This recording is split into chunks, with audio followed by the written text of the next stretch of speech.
অসহনীয় যানজট আর ঘন ঘন বিদ্যুৎ বিভ্রাট নগর জীবনের এই চেনা সমস্যাগুলোর সমাধান খুঁজছে নতুন এক প্রজন্ম।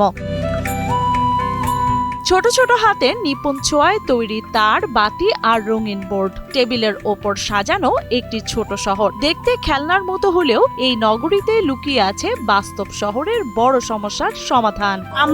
আমাদের এই বোর্ডের নাম হচ্ছে স্মার্ট ফুটওভার ব্রিজ, যেটা আমরা যে সামনে যা বর্তমানে আমরা যে স্মার্ট পরিবহন ব্যবস্থা নিয়ে চিন্তা করতেছি, এটার উপর ভিত্তি করে আমরা আমাদের এই প্রজেক্ট তৈরি করা। অন্যতম আকর্ষণ ছিল শিক্ষার্থীদের তৈরি স্মার্ট ট্রাফিক সিগন্যাল। সেন্সরের মাধ্যমে এটি স্বয়ংক্রিয়ভাবে রাস্তার গাড়ির চাপ বুঝে সিগন্যাল নিয়ন্ত্রণ করতে পারবে। স্মার্ট ফুটওভার ব্রিজের মধ্যে রয়েছে হচ্ছে কি ইমার্জেন্সি পেনিং পার্টি সিস্টেম। এই সিস্টেমের মধ্যে হচ্ছে কি একজন ভুক্তভোগী, যদি একজন ভুক্তভোগী আমাদের মা বোনের যখন পথচারী যখন চলাচল করে, উনি যদি ভুক্তভোগী হয়, সেক্ষেত্রে হচ্ছে কি আমাদের এখানে সিস্টেম হচ্ছে ইমার্জেন্সি পেনিং পার্টি সিস্টেম। এই সিস্টেম প্রেসের মাধ্যমে হচ্ছে যে চারপাশে একটি অ্যালার্ম সিস্টেম হয়ে যাবে। এরপর হচ্ছে চারপাশে একটা ইন্ডিকেটর লাইট থাকবে, যার ফলে সাধারণ মানুষের তাকে ইনস্ট্যান্ট সহায়তা প্রদান করতে পারবে। এর একটু গুরুত্বপূর্ণ কারণ হচ্ছে স্যার, এইটাতে সাধারণ মানুষের তাকে হেল্প করবে যে ভুক্তভোগী থাকে। আরেকটা হচ্ছে যে এই কোন স্থানে কোন জায়গায় ওই ভুক্তভোগী হয়েছে, এটা হচ্ছে নিকটস্থ পুলিশ স্টেশনে লোকেশন চলে যাবে। আমরা এটা হচ্ছে কি জিএসএম মডেলের সাহায্যে ওইটা কি পাঠাবে, সিগন্যালে পাঠাবে, যার ফলে হচ্ছে যে পুলিশ ইনস্ট্যান্ট সহায়তা প্রদান করতে পারবে ভুক্তভোগীকে। সেই সাথে অবৈধ পার্কিং ঠেকাতে শিক্ষার্থীরা দেখিয়েছে ডিজিটাল পার্কিং সিস্টেমের মডেল, যা যানজট নিরসনে এক বৈপ্লবিক সমাধান হতে পারে। স্মার্ট কার পার্কিং একটা সুযোগ করেছে, যেটাকে বলা হয় ভার্টিকা কার পার্কিং। এটার মাধ্যমে চাইলে এতটুকু স্পেসের মাধ্যমে আমরা মাত্র 4টা করতে পারবো, কিন্তু এটা যদি বাস্তবায়ন করা হয় এই দুটো জায়গার মধ্যে 10 থেকে 12টা গাড়ি সহজে এটা কভার করতে পারবে ইনশাল্লাহ। এটাতে চাইলে আমরা মাটির নিচে আন্ডার কভারও দিতে পারবো, উপরে দিতে পারবো, যার মাধ্যমে সোসাইটি আগত মানুষ, বাইরের লোক, তারা নিজেদের মতো তাদের গাড়িগুলোকে একটা কার্ড থাকবে, স্মার্ট কার্ড, ওটা স্ক্যান করার মাধ্যমে এটিতে গাড়িগুলো পার্কিং হবে এবং যখন সময় মতো নিয়ে যাওয়া হবে তখন আবার স্ক্যান করবে, যেটির মাধ্যমে এটা সিকিউরও থাকবে যেরকম, তখন আমাদের পরিবেশের জন্য ভালো হবে। যেহেতু দেখা যায় অনেক সময় অনেক মানুষ ভোগান্তিতে পড়ে যায় কার পার্কিং নিয়ে, আপনার রাস্তাঘাটে রাখি গাড়ি অনেকে গাড়ি হারাই ফেলে। সেজন্য আমরা এইগুলা মানে এই প্রজেক্টটা বাস্তবায়ন করেছি। এই প্রজেক্টটার আনুমানিক খরচ প্রায় পড়বে 20 কোটি টাকার মতো। শুধু যানজট নয়, বিদ্যুৎ সাশ্রয়েও বুদ্ধিমত্তার পরিচয় দিয়েছে ক্ষুদে বিজ্ঞানীরা। তাদের তৈরি সেন্সর ভিত্তিক স্ট্রিট লাইট দিনের আলোতে বন্ধ থাকবে আর সন্ধ্যা হলেই নিজে থেকে জ্বলে উঠবে। এরপর হচ্ছে মূল পয়েন্ট হচ্ছে আমরা এখানে তৈরি করছি হচ্ছে পিজির একটি পাওয়ার জেনারেশন সিস্টেম। যে সাধারণ ব্রিজগুলো আছে ওগুলোর মধ্যে হচ্ছে কি আমরা যে যারা পথচারী আছে আমরা তারা হাঁটা চলা করে কোনো কাজে লাগাতে পারতেছি না। আমাদের স্মার্ট ফুটওভার ব্রিজের মধ্যে আমরা ওই সাধারণ পথচারী হাঁটা চলে কাজে লাগানোর চেষ্টা করছি। যখন কোনো পথচারী এখানে ব্রিজের উপর দিয়ে হাঁটা চলা করবে, এখানে পিজির একটি পাওয়ার জেনারেশন সিস্টেমের মাধ্যমে হচ্ছে বিদ্যুৎ তৈরি হবে, যার ফলে হচ্ছে কি এটা হচ্ছে আমাদের এই পুরো সিস্টেমটাকে ওই বিদ্যুৎ দিয়ে আমরা কন্ট্রোল করতে পারবো। আমাদের এই প্রজেক্টের নাম হচ্ছে স্মার্ট সিটি। স্মার্ট সিটির মধ্যে আসলে মূলত রয়েছে প্রথমেই রয়েছে সোলার সান ট্র্যাকার। মূলত আসলে আমাদের ঘর বাড়িতে দেখা যায় মানে সোলার প্যানেল থাকে, কিন্তু আপনার সূর্যের আলোটা সঠিকভাবে পৌঁছায় না সেখানে। তাই আমরা বানিয়েছি মানে সূর্যের আলো যদি এখানে পড়ে, সূর্য যদি ওদিকে ঘুরে যায় তাহলে এটা মুভ করবে সেদিকে।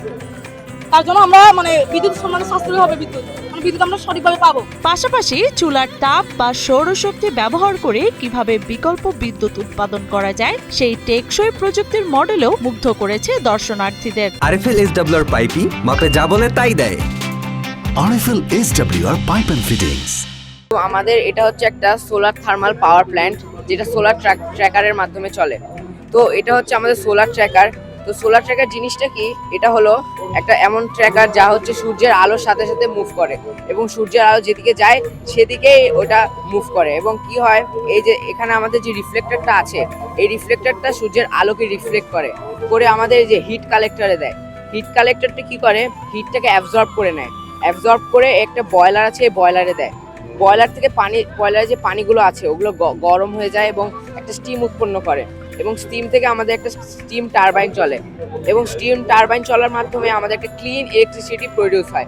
নিজেদের এসব উদ্ভাবন নিয়ে ক্ষুদে বিজ্ঞানীদের চোখে মুখে ছিল আত্মবিশ্বাসের ঝলক। আমাদের এই ব্রিজের মধ্যে থাকছে হচ্ছে যে স্মার্ট ফুটওভার ব্রিজের মধ্যে থাকছে হচ্ছে আপনার এই নিরাপদ পানির ব্যবস্থা। আমরা যখন ফুটওভার ব্রিজ থেকে পারাপার হই, আমাদের যদি তৃষ্ণা হয় তখন আমরা হচ্ছে কি 1 লিটার 2 লিটার বা আমাদের দোকানে কিনতে হয়, এই ব্রিজের মধ্যে থাকছে হচ্ছে নিরাপদ পানির ব্যবস্থা। যদি কোনো পদ্ধতি তৃষ্ণার্ত যদি পিপাসা পায় সে হচ্ছে যে কি এখানে আমাদের একটা ইয়ে থাকবে, রিজার্ভ ট্যাঙ্ক থাকবে, এখানে ফিল্টারের মাধ্যমে আমরা এখানে কি পানি খেতে পারবো, এটা দ্বারা মাধ্যমে পানি খেতে পারবো। চট্টগ্রামের মাছ ভান্ডারী একাডেমির 1.5 যুগ পূর্তিতে আয়োজিত বিজ্ঞান মেলায় প্রযুক্তি নির্ভর আগামীর চট্টগ্রামের প্রতিচ্ছবি তুলে ধরেছে ক্ষুদে বিজ্ঞানীরা। আমাদের কমিউনিকেশন একমাত্র মাধ্যম হচ্ছে মোবাইল কমিউনিকেশন। আমরা যখন সহজে চলাচল করে আমরা বিভিন্ন কারণে যখন আসি, তো আমাদের মোবাইল চার্জ শেষ হয়ে যায়।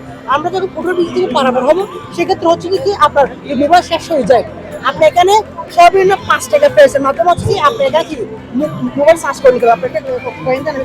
এছাড়াও দুর্যোগ মোকাবেলায় পিছিয়েও নেই তারা। ভূমিকম্পের ঝুঁকি থেকে ভবনকে রক্ষা করার বিশেষ কৌশল এবং দুর্যোগ পরবর্তী উদ্ধার অভিযানের মডেল নজর কেড়েছে সবার।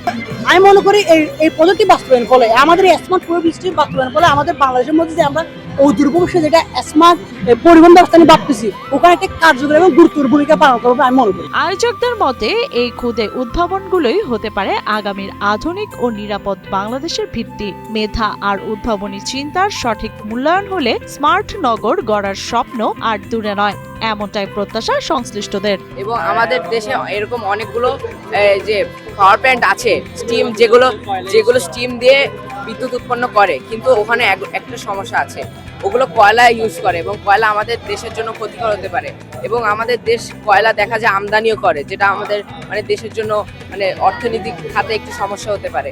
এখন আমাদের এটা যদি আমরা আমাদের দেশে স্থাপন করা হয়, আমাদের দেশের অনেক উন্নতি হতে পারে।